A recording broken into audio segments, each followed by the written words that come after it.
Welcome to Monk's Temple. Settle in. Let the space around you soften. This is not a lecture hall, it is a shared quiet, a collective exhale. Tonight, we engage in a profound act of retrieval. Not of lost objects, but of lost moments. Those fragments of your past that float in the inner dark, sharp-edged and heavy. We often call this feeling regret. But what if we have misnamed it? What if that ache is not a verdict, but a signal?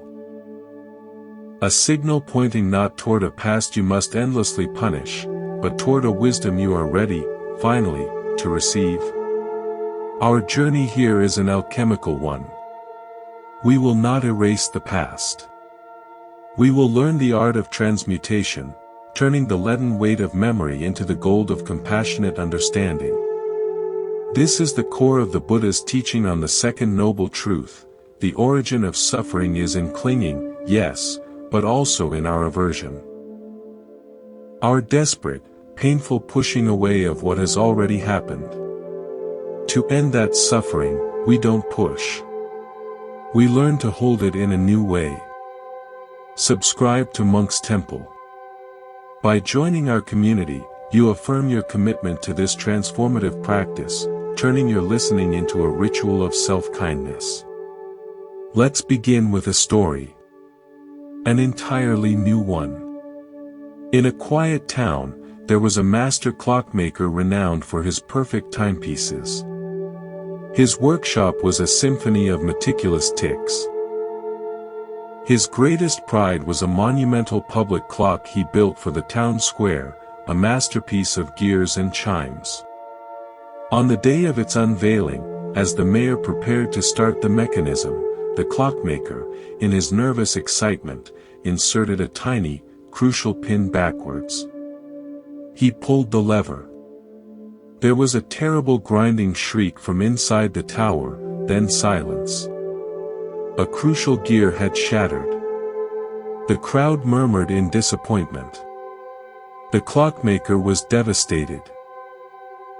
He had one perfect spare gear, locked in a glass case, a trophy from his youth. He could install it, hide the mistake, and no one would know. But that felt like a lie. Instead, he asked for a week. He took the shattered pieces of the broken gear to his bench. He didn't try to make them disappear. Using a technique inspired by the ancient art of kintsugi, where broken pottery is mended with lacquer mixed with gold. He painstakingly fitted every fragment back together, sealing the joins with a resilient adhesive into which he dusted fine bronze powder. The gear was rebuilt, but now it was veined with luminous, metallic scars. He installed it. The clock tower ticked to life, its chimes ringing clear. But now, with each revolution, the mended gear would catch the light from a small window, sending a fleeting, golden flash through the tower's interior, a secret, beautiful pulse only visible from within. For years, the clockmaker was haunted by the memory of the shriek, the silence. He saw only failure.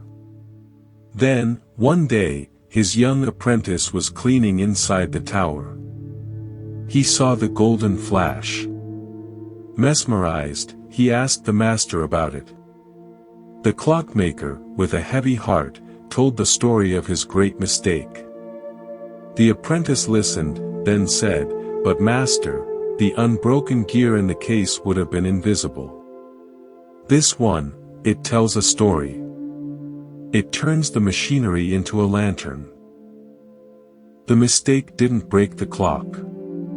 It made it holy.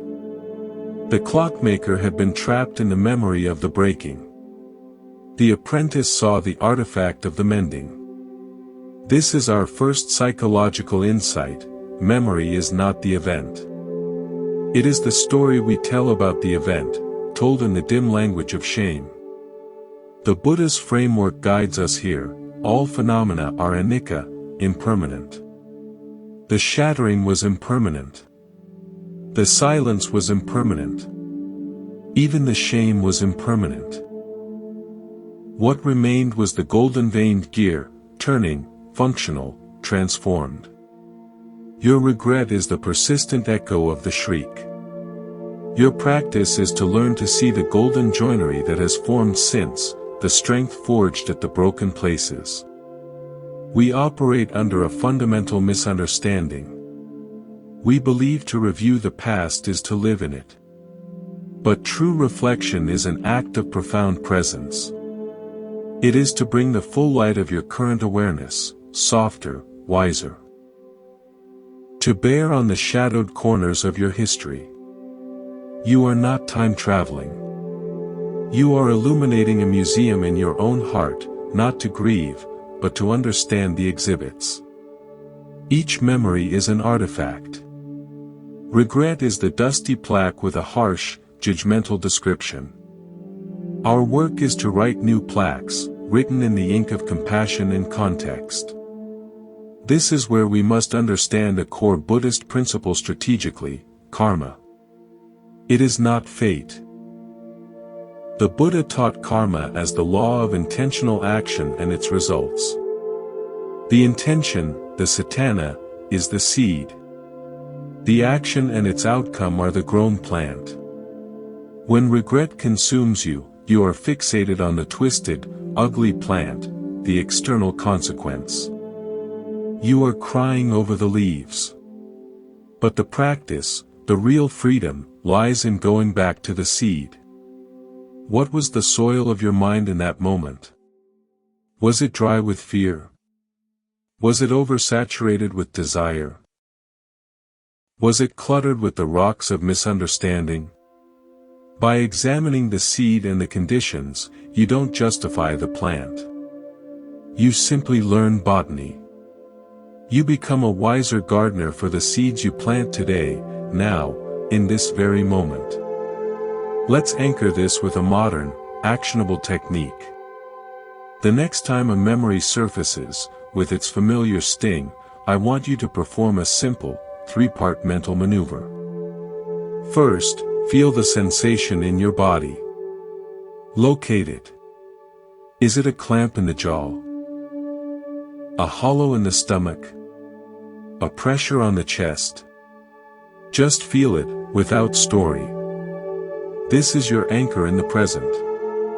Second, whisper to yourself, this is the feeling of a memory. You have just separated the raw experience from the historical narrative. Third, ask this question, gently, what did the me in that memory not know yet?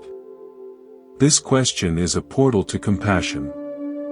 It automatically frames your past self not as a villain, but as a learner, lacking specific data that you now possess. This is the tone of our time together, psychological insight, grounded in the Buddha's timeless framework, leading to actionable, gentle self-help. It's not about fixing a broken you. It's about learning to read the instruction manual that your past has been trying to hand you, written in the language of experience. We've just begun. We've introduced the map. The territory of your own heart is where we will walk. In this shared quiet, we move deeper. If part 1 was about recognizing the artifact of memory, part 2 is about the museum itself, the architecture of your mind where these artifacts are stored. A common, painful belief is that our memories are fixed, etched in stone. Neuroscience and the Buddha's teachings on smrti, mindfulness, and samjna, perception, agree, this is a profound illusion. Every time you recall a memory, you are not playing a recording. You are rewriting a script. You are an editor, taking the raw footage of the past and splicing in new voiceovers of your present judgment, shame, or longing. The memory you regret today is not the event. It is the latest draft of a story you've been revising for years, each edit tinged with the harsh light of your current self-criticism. Think of your mind not as an archive, but as a river. An event is a stone dropped into the water. The initial splash is the experience. But the regret is not the stone, nor the splash. It is you, years downstream, endlessly stirring the water at that one spot, blaming yourself for the ripples that have long since merged with the current. You are creating turbulence where there could be flow. The Buddhist practice is to stop stirring. To let the water settle. To see that the stone is still there, on the riverbed, but it is now part of the landscape, covered in the silt of time, around which water, which is life, continues to move. Your work is not to remove the stone. It is to cease the frantic stirring. There was a meticulous librarian who inherited a vast, ancient library. She was its fierce protector. One day, she discovered that a beloved, centuries-old volume of poetry had been vandalized.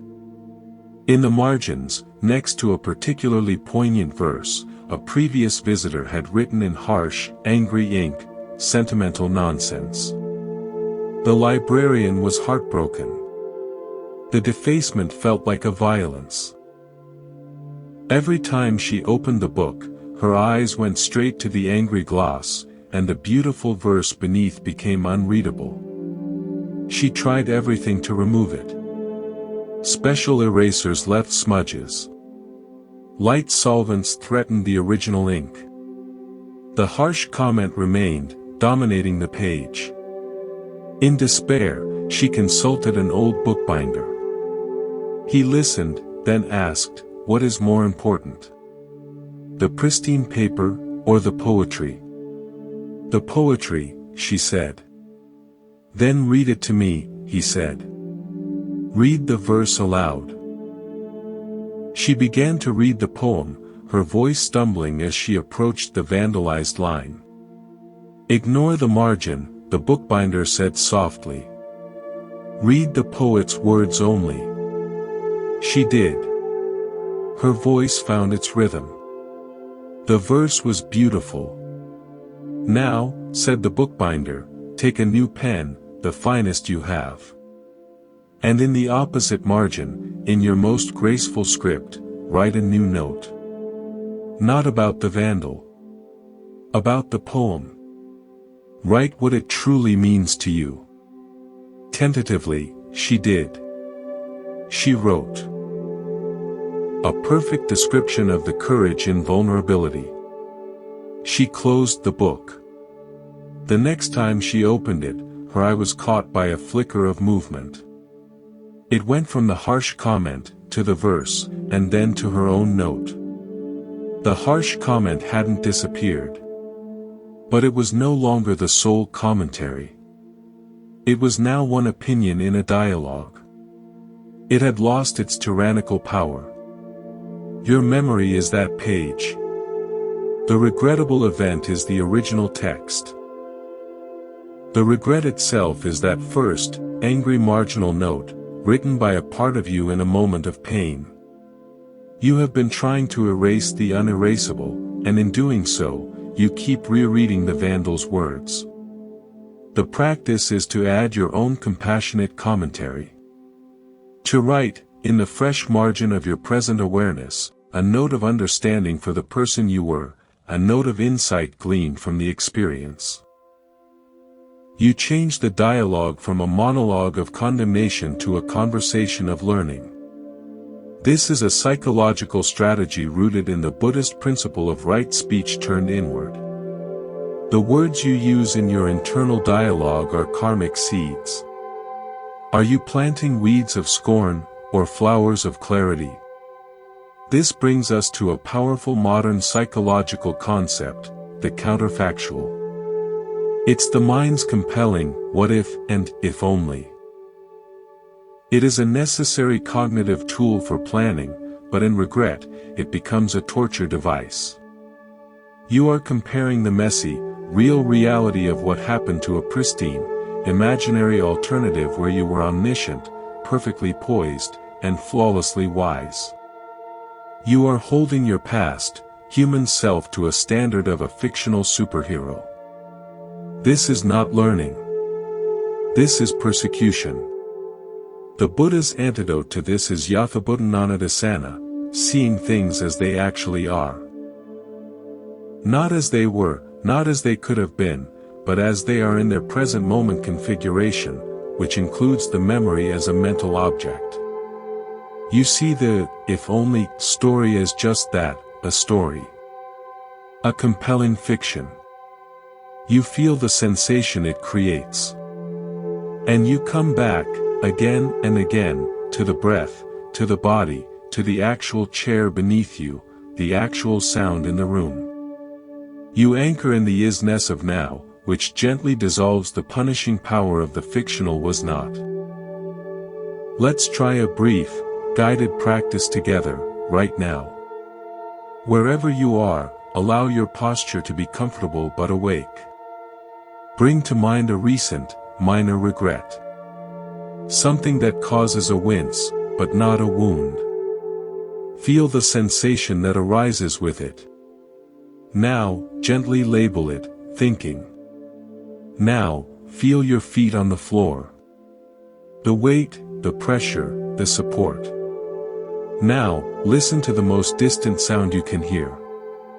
Now, come back to the memory. Has the sensation shifted, even slightly? You have just created a tiny space between the story and the awareness observing the story. In that space is your freedom. That space is the clean margin where you can write a new note. This is our ongoing process. We are not fighting the memory. We are changing our relationship to the commentary. We are moving from being the prisoner of the vandal's note to becoming the wise librarian, who understands the value of the original text and isn't afraid to add her own, more insightful gloss. We establish the authority of this method by returning to its source. This is the heart of the Buddha's teaching on mindfulness, sati, to remember, to recollect, but to do so with present moment, non-judgmental awareness. You are using the faculty of memory not to haunt yourself, but to free yourself. We will continue to build this skill, layer by layer, story by story. We've spoken of the artifact, and the museum. Now, let's meet the curator. You. The one who has been holding the flashlight, illuminating only the cracks in the porcelain, the angry notes in the margin. What if the role of the curator is not to condemn the collection, but to understand its origins, its context, and its place in the larger exhibition? This requires a radical shift from the mindset of a judge to that of a compassionate historian. This is where a core, and often misunderstood, Buddhist principle becomes our guiding light, dependent origination. The Buddha's profound insight that nothing arises independently.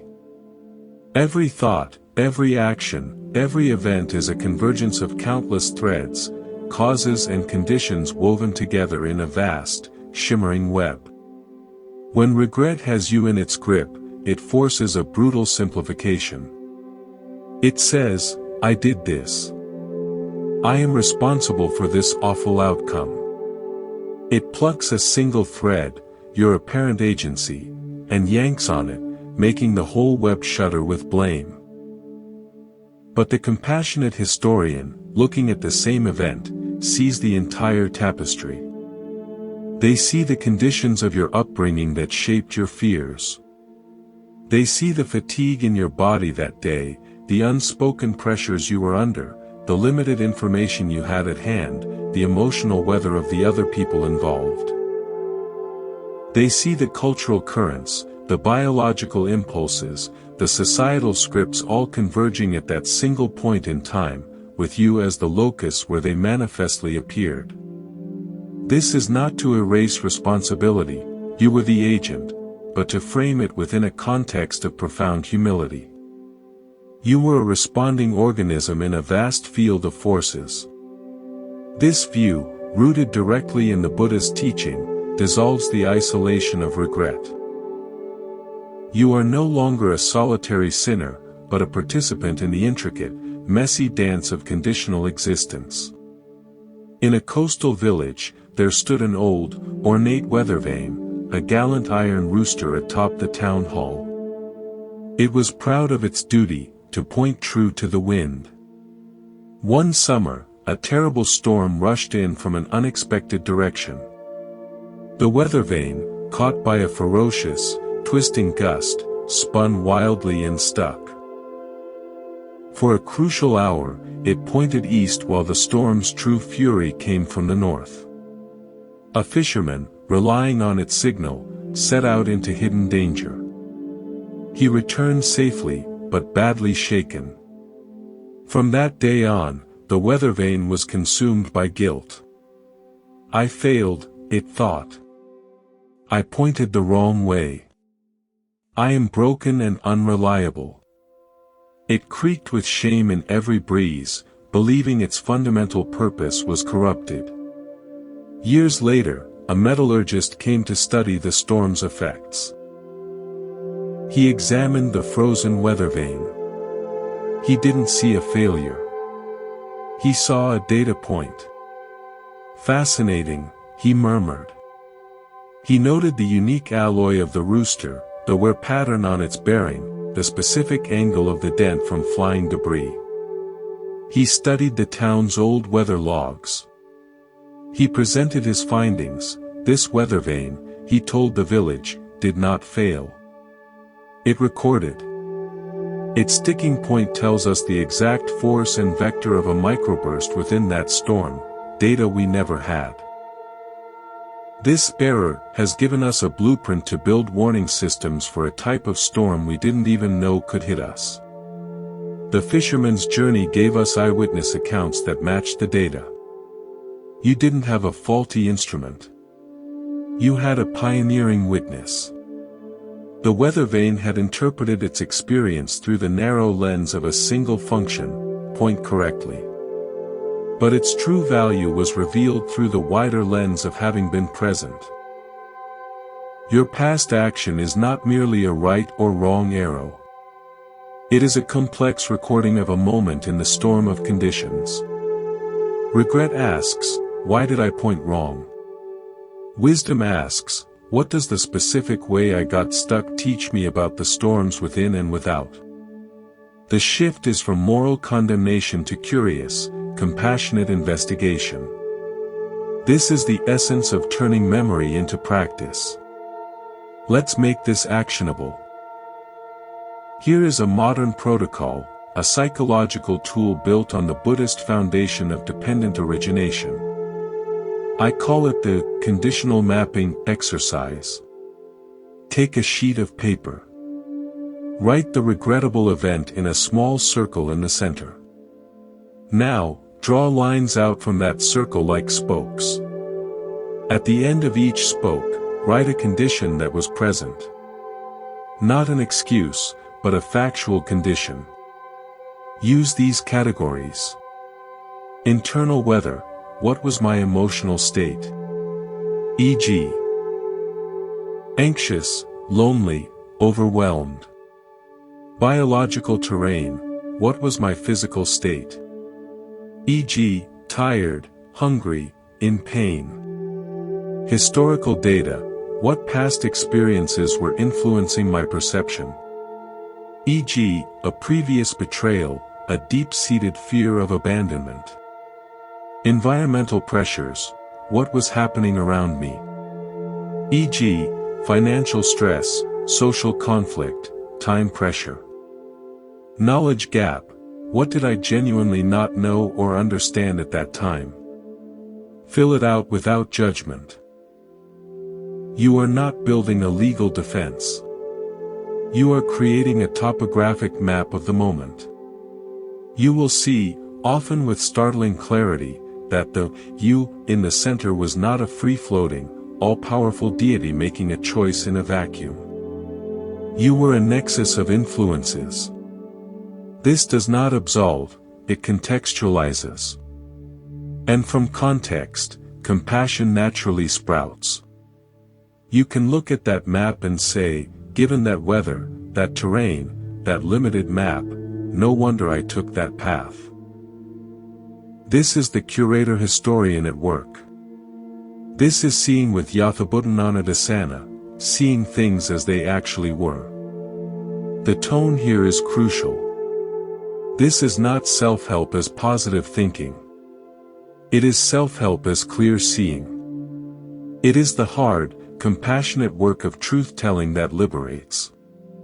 It feels less like a pep talk and more like a gentle, forensic meditation.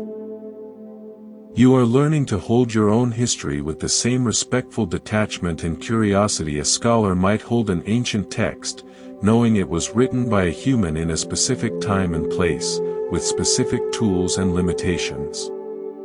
This reframe is a direct application of the Buddha's middle way between eternalism, the belief in a fixed, doomed self, and annihilationism, the belief that actions don't matter. You matter. Your actions matter. And they arose from a web of conditions. You can honor both truths simultaneously. This is the path that leads out of the thicket of regret. We are moving from the isolation of my fault to the interconnected understanding of this happened within the field of life. The weight begins to lighten. The story begins to change. We have mapped the conditions, seen the web. Now, we must address the heart of the wound, the one who feels it. The past self. In our journey of regret, we often commit a subtle but profound act of violence. We disown ourselves. We exile the person we were. We treat them as a stranger, a fool, an enemy who ruined everything. But what if the path to peace lies not in exile, but in reunion? What if the most healing practice is to extend the hand of friendship backward through time? This brings us to one of the most beautiful and practical applications of Buddhist psychology, the practice of metta, or loving kindness, directed towards the ghosts of our own past. The Buddha's teachings on metta are clear. It is an unconditional, radiant friendliness. It is a wish for genuine well-being, free from attachment.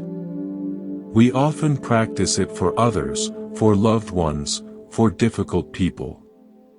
We rarely think to aim this potent beam of compassion at the one who needs it most. The version of us that is trapped in a memory, frozen in that moment of pain, confusion, or poor judgment. That past self is not gone. They are alive in your nervous system, in the tension you carry, in the story you repeat. They are waiting, even now, for forgiveness. Not forgiveness for the action, necessarily, but forgiveness for their suffering, for their not knowing. A monk in our temple tended a once vibrant herb garden. One season, a prized lavender plant began to wilt. The monk, busy with teachings, neglected it. He assumed it was hardy. When he finally noticed, the plant was brittle, gray, beyond saving. With a sigh of frustration at his own forgetfulness, he pulled it from the earth and tossed it on the compost heap. The regret was sharp. He'd failed his duty to this life in his care. Days later, the old head gardener saw the wilted plant on the heap. Instead of passing by, she knelt. She cradled the dry roots. She spoke softly, not to the monk, but to the plant itself. "Ah, little one. You asked for water in the only language you had. And no one was listening. I am so sorry you were not heard." She then carried it not to the compost, but to a shaded, quiet corner of the garden. She didn't try to revive it. She laid it gently on the soil, a simple resting place. The monk saw this. He was confused. "Why honor a failure?" he asked. The head gardener looked at him. "You are tending the living plants. That is your duty now. Someone must tend the ones that didn't make it. That is mine. This plant did not fail. It communicated a need until it could not. My regret does nothing for it. But my respect, that changes everything. It changes how I see the garden. It is not just a display of the thriving. It is also a sanctuary for the truth of what happened. The monk had been treating his past self, the negligent gardener, with the same frustrated dismissal. Yanking him out and tossing him on the mental compost heap of shame. The head gardener modeled metta for the past. She offered respect to the suffering that was present, both in the plant and in the forgetful monk. She created a sanctuary for the truth. Your past self is that wilted plant, and also the forgetful gardener. They both need your kindness, not your scorn. You cannot water that past moment. But you can stop throwing it on the heap. You can create a quiet, shaded corner in your heart where that memory can rest, acknowledged, respected, and finally, at peace. This is a psychological intervention of immense power. Neurologically, you are creating a new associative pathway for a traumatic memory. Every time you recall the event and follow it with metta, you are weakening the old connection, memory-shame, and forging a new one, memory-compassionate awareness. You are literally rewiring your brain's response to your own history. Let us practice this together now. Make yourself comfortable. Bring to mind, gently, a past self. Pick a specific memory, perhaps the one you mapped in the last part. See that younger you in the scene. Notice their posture, the look in their eyes. Now, from your heart center, imagine directing a soft, warm light toward them. It is not a light that erases or fixes. It is a light of simple, abiding care. And with that light, silently offer these phrases, first to your present self, then to that past self. May you be free from this suffering. May you have peace. May you feel the compassion you needed then. Do not force a feeling. Just offer the words, like placing flowers at a quiet shrine. If resistance arises, anger, disbelief, that's okay. Offer the phrases to the resistance itself. This practice is not about achieving a specific feeling. It is about performing the radical act of re-inclusion. You are ending the civil war within your own being. This directly applies the Buddhist teaching on ahimsa, non-harm, to your inner world. The regret narrative is a form of sustained, internal violence. Metta is the ceasefire, and then the peace treaty. We establish the authority of this method by remembering its origin, the Brahma-viharas, the divine abidings the Buddha taught as the antidote to an afflicted mind. You are cultivating an abode of compassion within yourself, where all parts of your journey are welcome. Now, let's bridge this to a modern, daily life technique. I call it the compassionate pause. Throughout your day, when a flicker of regret about a recent action arises, a sharp email sent, a missed moment of connection, take one breath. On the inhale, acknowledge a moment of suffering. On the exhale, direct the thought, may I learn from this with kindness. This 10-second practice is a microdose of metta. It prevents the new regret from hardening into the old, familiar shame. It turns daily stumbles into instant fertilizer for wisdom, not toxins for self-loathing. This is the tone we cultivate, a guided meditation extended into a way of being. It is the voice of a wise friend sitting with you in the dark, not handing you a flashlight of harsh truth, but slowly helping your eyes adjust until you can see the outlines of peace that were always there.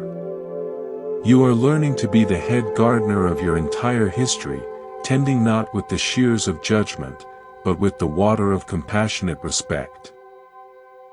We are moving closer to integration, where the past is not a foreign country, but a respected elder whose scars tell the story of how you arrived here, now, capable of this very kindness. We've learned to see the web of conditions, and we've begun to offer compassion to the selves trapped within it. Now, we arrive at a crucial crossroads. What do we do with this understanding? How does reflection become more than just a kinder form of rumination? This is the pivot from insight to integration, from understanding to embodiment. The core Buddhist principle that guides us here is Dharma, often translated as the teaching, but more fundamentally, it is the underlying law of how things work. To live in accord with the Dharma is to align your actions with reality itself. When regret has you in its thrall, you are fighting reality. You are arguing with a fact, this happened. Integration is the profound, peaceful act of aligning with that fact, not to be defeated by it, but to learn its language and let it inform your steps forward. Think of it this way, a sailor does not regret the storm that has passed. She may have fear, relief, exhaustion, but her regret, if any, is fleeting. Her primary focus is on reading the sea now. She checks the damage to her vessel, adjusts her sails to the new wind, and plots a revised course based on the conditions the storm revealed. The storm is a data point in her navigational log. It is not an enemy, it is the nature of the sea. Your past actions, especially the regrettable ones, are your personal storms. They revealed the limits of your vessel, the strength of your sails, the true nature of the emotional seas you sail. To endlessly regret the storm is to sit in a becalmed boat, staring at a logbook, going nowhere. Integration is the act of closing the logbook, feeling the present wind on your face, and sailing on, wiser for the battering you endured. In a kingdom of winding valleys and dense forests, there was a royal cartographer. His task was to map safe, efficient trade routes. On one expedition, convinced by an old, flawed map, he led a merchant caravan down a path that ended in a treacherous, impassable swamp. The caravan lost time and wealth extracting themselves. The cartographer was disgraced. His shame was immense. He could have burned his tools. Instead, he asked the king for a peculiar pardon, not to erase his error, but to officially document it. He returned to that swamp. For months, he did not try to map a way through it. He mapped the swamp itself. Its exact boundaries, its deceptively firm-looking edges, the quality of its murk, the species of biting insects that swarmed there. He created the kingdom's first map of impassable terrain. It became more valuable than any route map. Other cartographers used it to avoid the swamp entirely, saving countless future caravans.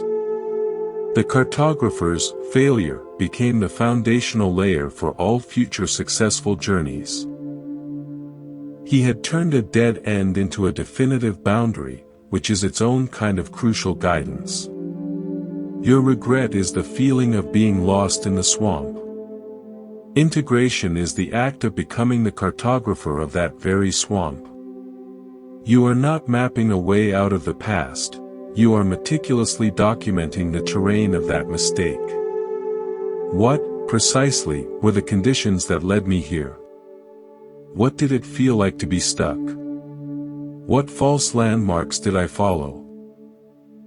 This documentation is not for self-punishment. It is to create an invaluable internal map that says, with the authority of experience, this terrain is perilous. Here there be dragons. This transforms the regret from a place of shame to a place of sacred data. This is living the Dharma. You are aligning with the reality of the swamp, and in doing so, you serve not only yourself but all your future caravans, your decisions, your relationships, your life's direction. Let's ground this in a modern, psychological practice. It's called the Wisdom Extraction Protocol. You'll need a notebook. 1. The event. Write a brief, factual description of the regrettable event. 2. The swamp's features. List 3 to 5 specific, emotional, and practical features of that bad terrain. E.g., the feeling of desperate people-pleasing, ignoring my own intuition, acting when exhausted, the false landmark of quick approval. 3. The new boundary. For each swamp feature, write one clear, positive boundary or principle for the future. E.g., when I feel that desperate urge to please, I will pause and ask, what do I need here? / I will not make important decisions after 8 p.m. when I'm tired. / I will value my internal gut check over external validation. 4. The revised map. In one sentence, state the core wisdom. E.g., my peace is not negotiable currency for others' approval. This protocol forces the cognitive shift from, I was a fool, to, I am now in possession of foolproof data. You are not a bad sailor, you are a sailor with a better chart. This is actionable self-help that feels like practical wisdom, not abstract philosophy. It has the weight of lived experience. The tone here is one of quiet confidence. It's the voice of the seasoned cartographer showing a young apprentice the map, pointing to the red-marked swamp and saying, I know this looks like a failure. But see this? This red ink is what makes the rest of the map trustworthy. This is what makes you a guide others can rely on. This is your credential. This aligns with the Buddha's role as the Makruka, the great compassionate one, who teaches out of wisdom, not out of theory. Your own painful experiences have granted you a PhD in the terrain of your own soul. It's time to honor that hard-won degree. This process also embodies the Buddhist concept of Samma Sankappa, or right intention. Your intention is no longer to flee the past or fight it. Your intention is to use it for the end of suffering, for yourself and, because a wiser you affects everyone around you, for others. You are turning the compost of your regret into fertile soil for future growth. The story you tell yourself changes from the tale of my great failure to the chronicle of how I learned to navigate. We are moving from the passive voice of regret, I was hurt by my past, to the active voice of integration, I am utilizing my past. This is where the weight lifts, not because the past disappears, but because it finally finds its purpose. We have gathered our data, drawn our maps, offered compassion to our past navigators. Now we must address the silent engine that powers the entire machine of regret, the sense of a permanent, flawed self. This is the deepest layer. We believe regret is about an action, but at its core, it is often a story we tell about who we are because of that action. I am the kind of person who betrays. I am inherently foolish. I am unlovable because of what I did. This is where the Buddha's most penetrating insight, the teaching of anatta, not self, becomes not a philosophical concept, but a liberating lifeline. The Buddha did not teach that you don't exist. He taught that what you call yourself is a fluid, dynamic process, a gathering of aggregates, form, sensation, perception, mental formations, and consciousness, all of them impermanent and without a single, solid, unchanging core. When regret solidifies into identity, you are taking one formation, one mental construct around a past event, and cementing it into the foundation of your being. You are building a prison from a single brick. Anatta invites you to see that the you who did that thing was a temporary constellation of conditions. The you who regrets it now is a different, though connected, constellation. And the you who can be free is a constellation you have the power to assemble in this very moment.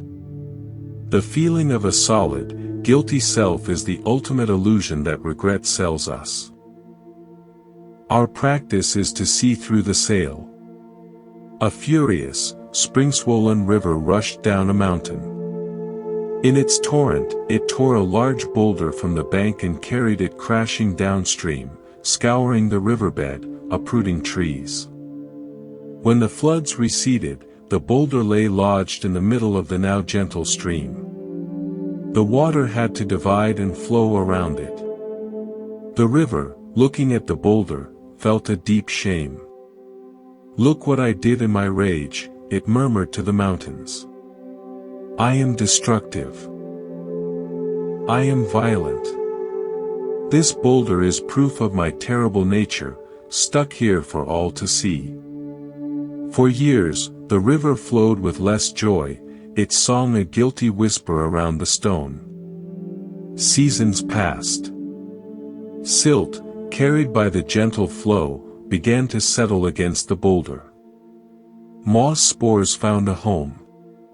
A fallen branch caught. Then another. Gradually, without the river even noticing the exact moment, the boulder ceased to be a separate, shameful object. It became part of the river's structure. It created a small ripple, a pool where fish came to rest, a sound of gentle splashing that birds loved. The boulder was still there, but it was no longer a monument to the river's past fury. It was the heart of a new, thriving ecosystem. A traveler, hearing the lovely sound, would say, "What a beautiful feature of this river," not knowing its violent origin. You are the river. The regrettable action is the boulder, torn loose in a storm of conditions. Regret is the persistent belief that the boulder defines you, that you are, at your essence, the river that destroys. But the Dharma, the law of change, is always at work. The silt of new experiences, the moss of understanding, the branches of compassionate thoughts, they are constantly integrating that boulder into your being. Your work is not to dislodge the boulder, the past event, which may be impossible. Your work is to stop telling the story that it is a permanent indictment, and to allow the natural process of integration to transform it from a wound into a feature, from a flaw into a foundation for new life. The boulder of your past action does not block the flow unless you believe it must. This understanding is the psychological key to breaking the link between behavior and identity. Modern therapeutic modalities like acceptance and commitment therapy, ACT, echo this when they teach cognitive diffusion, the skill of seeing thoughts as thoughts, not as truths.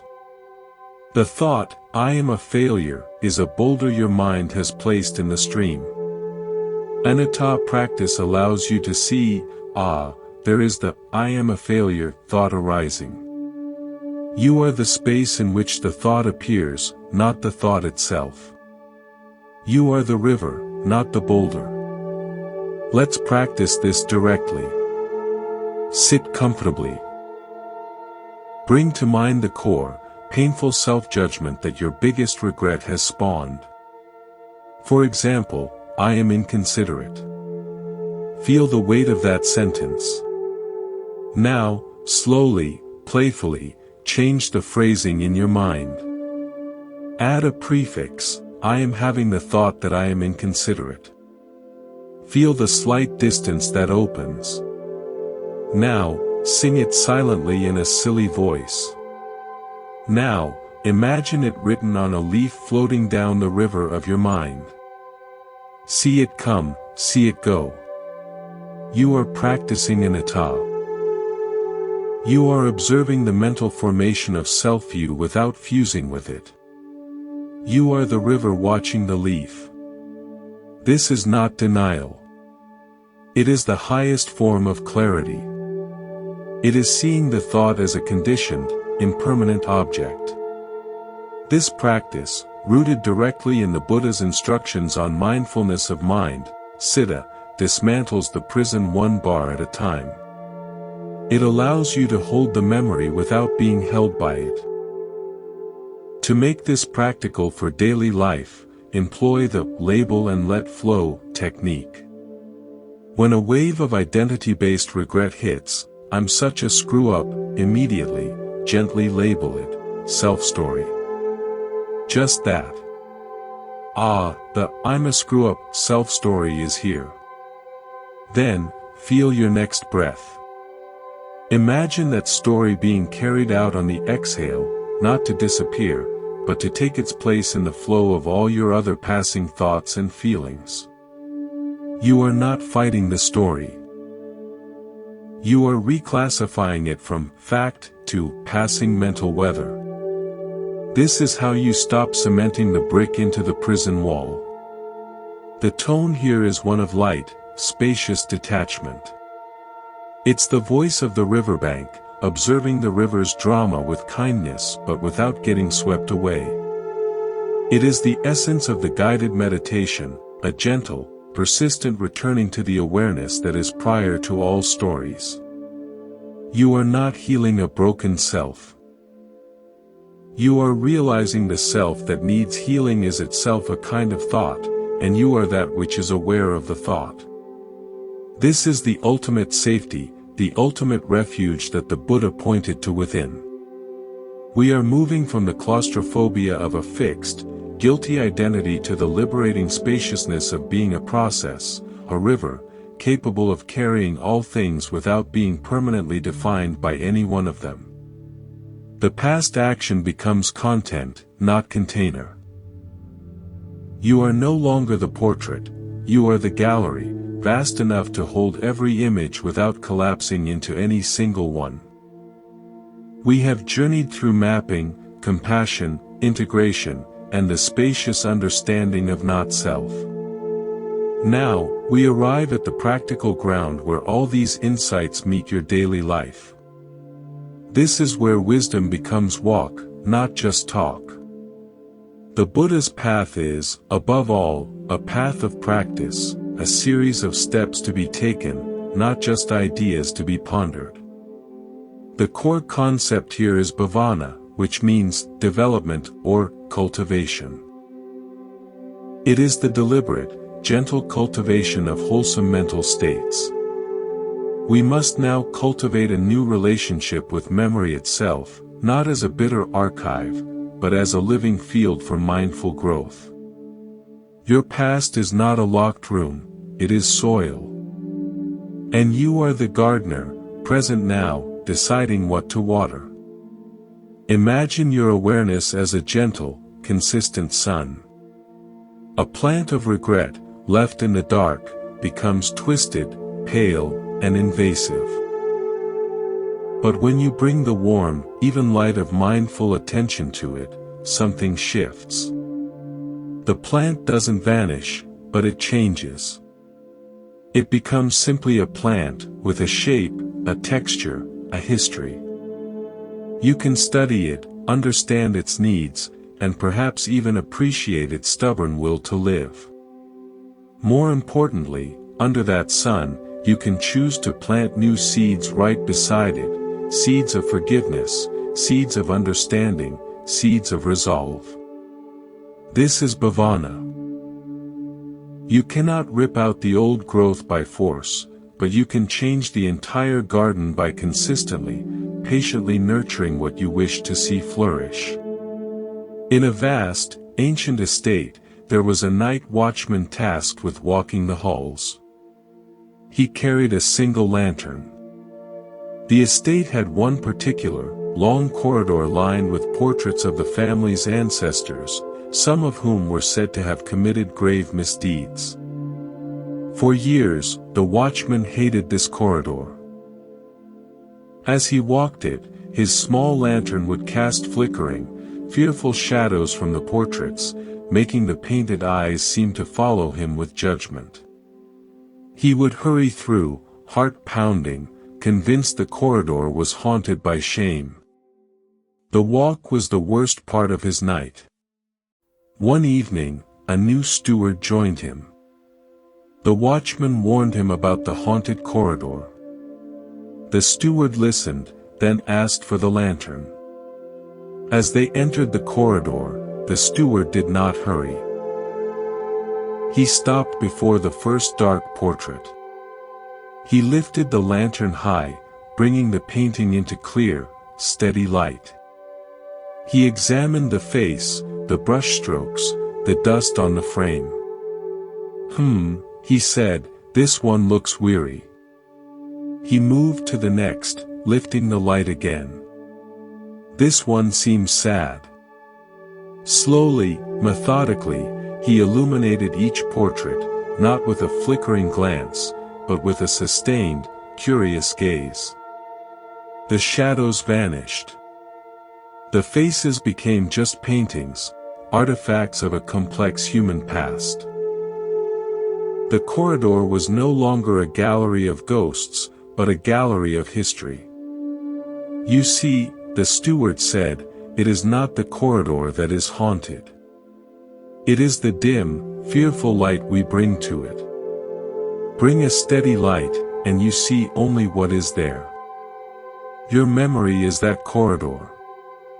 Regret is the flickering, fearful lantern you have been carrying, casting monstrous, moving shadows from the artifacts of your past."